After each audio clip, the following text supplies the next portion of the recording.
Ang lupit talaga ni ate, oh. Gumagawa ng design gamit ang plastic booty, oh. Tapos yung plastic booty, nilagyan niya ng pintura tapos dinidiin at inihila. Siyempre, ang ginagawa talaga ni ate dyan, mga kaidol, pinipinturahan niya muna ng kulay brown para magpantay-pantay. Ayan, pagkatapos kasi niyan mapinturahan, gagamitin na ni ate ang kanyang mahiwagang plastic booty na may pintura doon sa gilid niya. Yan oh.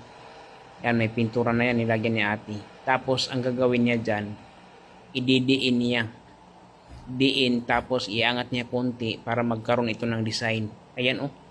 Parang pinapahid lang ni ate. Ayan.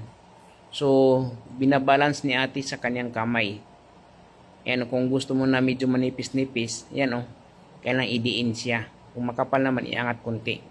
Ganun lang pala kasimple ang pag-design sa pintura na formang kahoy oh.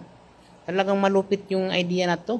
Oh, galing. Mga idol, panoorin natin to. Yan, kung mapapansin nyo nga po, gumamit lang po siya dito ng mga retasong bakal at ginawa nga po niyang bender. Yan, mapapansin nyo nga rin po, may dalawang hook do sa dulo na ikinakawit niya do sa vertical ng poste. At dito na yan po niya ginagawa yung stirrup. Napakagaling no kanyang idea, ang lupit.